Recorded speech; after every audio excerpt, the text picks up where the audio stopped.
Hey guys, welcome back to the channel. This is Ayushi Verma from Investor Academy, and today I'm here to discuss the technical analysis outlook for the Nifty, Bank Nifty, Fin Nifty and Dollar INR. तो बात करेंगे Monday आप क्या direction and levels देख सकते हैं चारों segments में. क्विकली स्टार्ट करेंगे सबसे पहले निफ्टी के साथ. ऑल राइट, सो निफ्टी एक काफ़ी कंसोलिडेशन में था, ऐसा कुछ हमने एक्सपेक्ट भी किया था.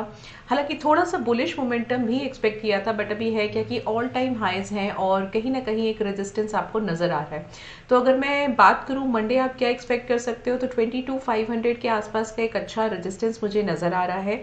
ओपन इंटरेस्ट डेटा भी कुछ ऐसा ही सजेस्ट कर रहा है. तो आप क्या कर सकते हैं, यहाँ पे पहला रेजिस्टेंस मार्क कर सकते हैं 650 का और दूसरा कर सकते हैं 23,065 का, बिकॉज ऑल टाइम हाइज हैं. तो हमें इस तरह के लेवल्स जो है फिबोनाची के थ्रू जो निकल के आ रहे हैं वो थोड़ा सा दूर दूर आ रहे हैं. सो अभी क्या है कि ये जो लेवल है ना 22,500, ये इंपॉर्टेंट है. यहाँ पर अगर सस्टेन करता है प्राइस तो आप वेरी शार्पली 23,000 की तरफ जाता हुआ देखेंगे. बट थोड़े से रेजिस्टेंस हैं in for a very short period of time, कुछ बिल्कुल एकदम नियर बाय सिचुएशन के लिए. तो मंडे आप थोड़ा सा रेजिस्टेंस देख रहे हैं यहाँ पे, एंड कंसोलिडेशन एक्सपेक्टेड है. एंड सपोर्ट पहला है 22,480 का, 320 का दूसरा है और 215 का तीसरा सपोर्ट है. तो मोस्ट प्रोबेबली लेवल्स क्या हो सकते हैं, चलिए एक बार ओपन इंटरेस्ट डेटा चेक करते हैं.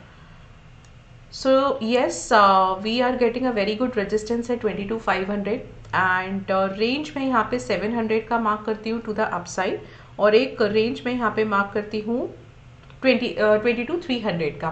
सो 22,300 से लेकर 22,700 का एक रेंज आप देख सकते हो मंडे निफ्टी के लिए. और अगर आप देखोगे तो 400 एंड 450 पे आपको काफ़ी अच्छा एक एड ऑन मिलेगा, मतलब कि सपोर्ट मिलेगा. तो कहीं ना कहीं आप एक 300 का लेवल ज़रूर लेके चल सकते हैं ड्यूरिंग द डे. अगर डेटा कुछ थोड़ा चेंज होता है तो एक ब्रॉडर रेंज हम लेके यहाँ से चल सकते हैं. सो 200 points from the current price down side and plus 200 points plus two the upside. तो 22,300 और 700 के बीच में आप इस निफ्टी को एक्सपेक्ट कर सकते हो.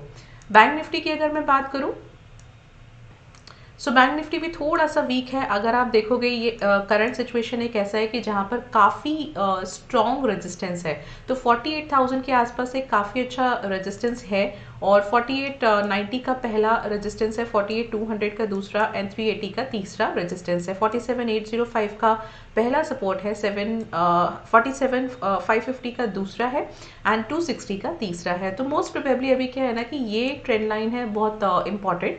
अगर ये ट्रेंड लाइन को कहीं ना कहीं सस्टेन करता है तो हम यहाँ से 48,300 और 500 तक का लेवल देख सकते हैं.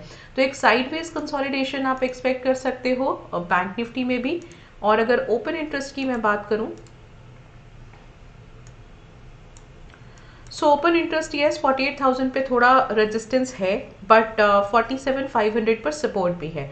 तो इसी रेंज में मोस्ट प्रोबेबली आप एक्सपेक्ट कर सकते हो. थोड़ा ब्रॉडर में रेंज लेके चलो तो 47,200 का आप मार्क कीजिए एंड 48,200 का मार्क कीजिए. तो ये एक ब्रॉडर रेंज आप बैंक निफ्टी के लिए लेके चल सकते हो.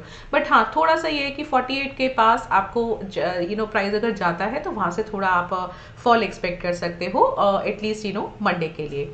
चलिए फिर निफ्टी की मैं बात करूं, क्योंकि बैंक निफ्टी यहाँ से थोड़ा सा बेरिश है, कंसोलिडेशन है. ये फिन निफ्टी भी ऑलमोस्ट ऐसा ही है, ये गैप भी फिल नहीं हो पा रहा है कहीं ना कहीं. तो एक 21,000 का यहाँ पे रेजिस्टेंस डेफिनेटली है फिन निफ्टी के लिए. 21,005 का एग्जैक्ट लेवल है रेजिस्टेंस एंड 21,095 का दूसरा है.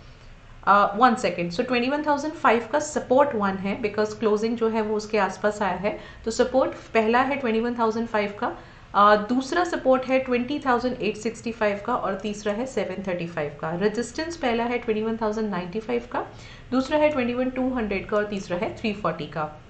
सो मोस्ट प्रोबेबली मुझे लगता है कि 2800 से लेकर आप 2100 का एक रेंज देखेंगे. और अगर हमें 21,000 पर ही बहुत अच्छा रेजिस्टेंस मिलता है तो फिर हम 100 का भी रेंज नहीं देखेंगे. हाँ देखो, यहाँ थोड़ा सा आपको डेटा चेंज मिल रहा है. सो अभी क्लोजिंग के हिसाब से क्या है कि ऑलमोस्ट इक्वल है 21,000 पे. थोड़ा सा comparison to call writers, put writers ज़्यादा है, थोड़ा बुलिश है. कहाँ तक बुलिश है, 21,200 तक का. तो रेंज आपकी आएगी 21,200 अपसाइड और डाउन साइड आएगी 20,700. ये रेंज लेके आप फिन निफ्टी को एक्सपेक्ट कर सकते हो मंडे के लिए. देन अगेन जैसा हमने एक्सपेक्ट किया था कि अगर इक्विटी मार्केट्स थोड़ा राइज होता है तो डॉलर आईएनआर यहाँ से फॉल होगा, हमें थोड़ा फॉल देखने को मिला। और यस अभी जो क्लोजिंग है विच इज़ कमिंग एट 82.68, तो थोड़ा फर्दर फॉल हम एक्सपेक्ट करेंगे। बट अगेन जैसा अगर बहुत शार्पली यहाँ से इक्विटी मार्केट्स अब जाता है तो काफ़ी शार्पली आप यहाँ से डाउन आता हुआ देखोगे डॉलर आईएनआर को and vice versa.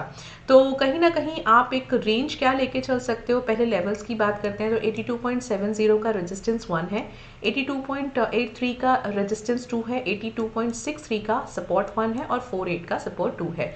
So most probably मुझे लगता है कि 82.63 से लेकर 82.83 के बीच में हम अभी डॉलर आईएनआर को मंडे एक्सपेक्ट कर सकते हैं। तो साइडवेज थोड़ा सा मार्केट है, कंसोलिडेशन है।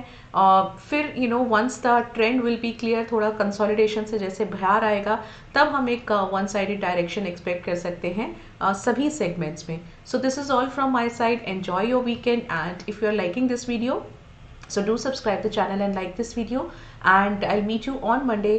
Just thank you so much for watching me.